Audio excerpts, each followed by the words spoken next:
안녕하세요. 법무법인 성지파트너스입니다. 두 번 이혼과 재산 분할 또 주고 싶지 않다면? 한 번은 운이 안 좋아서 그럴 수 있지만 두 번째는 내 잘못이라고 하더라. 재혼 이혼에 대한 주변의 시선은 좋지 않습니다. 첫 번째는 그럴 수 있다고 위로해 주었던 주변인들이 두 번째는 곱지 않게 바라볼 수도 있습니다. 이에 재혼도 실패하였다는 한 상담자는 이제 자신의 이야기를 들어주는 건 변호사밖에 없다는 농담을 하셨습니다. 실제로 법률 상담을 진행하다 보면 재혼을 한 이후에도 헤어질 만한 사유가 발생한 분들을 자주 뵙고는 합니다. 첫 번째 이혼 소송을 진행하였던 대리인을 왜 다시 찾아가지 않았는지 물으면 첫 번째 때 재산을 많이 주었기 때문에 이번에는 또 주고 싶지 않다며 확실하게 대응하고 싶다고 답하십니다. 두 번 이혼 시 재산 분할 사안은 의뢰인들의 삶에 막대한 영향을 끼치며 재정적으로도 큰 손실을 유발할 수 있습니다.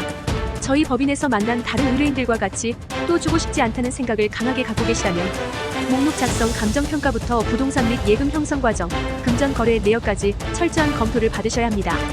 본인에게 유책이 있더라도 쉽게 포기하거나 양보하여서는 안 됩니다. 유책 부분은 위자료 청구에 따라 배상이 이루어지기 때문입니다. 본 글에서는 재혼 이혼 시 재산 분할 방어 방법을 제대로 알아가실 수 있도록 현명한 소송 대처 방법과 여러 전략들을 말씀드리겠습니다. 두 번 이혼 시 분할 비율. 재산 분할은 누군가에게는 물질적 가치의 재분배에 그치지 않고 개인의 안정적인 미래를 위한 기반이 되기도 합니다. 결혼 기간, 양방의 경제 상황에 따라 분할 방식과 비율도 천차만별로 진행됩니다. 이에 부부의 것이라고 하더라도 누군가가 특별한 기여를 하여 증식하였다면 그 부분이 인정되어 공정하게 나누어지는 것이 합리적이라고 판단되는데요. 이러한 사회적, 법률적 기준이 마련되어 있음에도 불리한 결과를 받는 분들이 있습니다. 하지만 재혼 이혼 시에는 불리한 재산 분할이 이루어져서는 안 됩니다. 어릴 때부터 사업에 뛰어들어 사회적으로 큰 성과를 냈던 한 사업가도 두 번 이혼 후 자산이 반토막이 되었습니다. 50평 아파트에서 지냈던 그는 현재 20평 오피스텔에서 지내고 있습니다. 이제 그는 다시는 결혼을 하지 않겠다고 맹세하였습니다.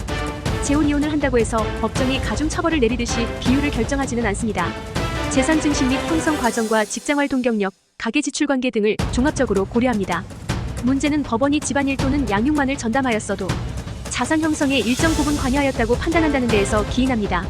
앞서 말씀드렸던 자산이 반토막이 난 사업가의 경우 첫 번째 배우자는 전업주부였지만 아이를 양육해야 하기에 협의를 통하여 40% 정도를 주었습니다. 이때는 한때 사랑했던 이에게 그리고 한 아이의 아빠로서 책임을 다하고자 한 결정이었습니다.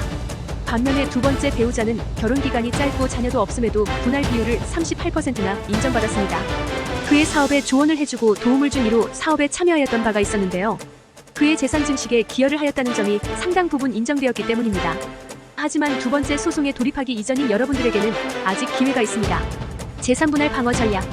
두 번 이혼으로 재혼 배우자에게 상당한 재산을 또 주고 싶지 않은 분들은 두 가지를 기억하시면 됩니다.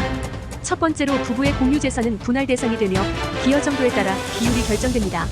두 번째로 혼인 전부터 갖고 있었던 부동산, 예금, 주식, 연금, 상속분 등은 특유 재산으로서 분할 대상이 되지 않습니다. 그러므로 우선적으로 소송 대리인의 조력을 통하여 공유분과 특유분을 나누어야 합니다.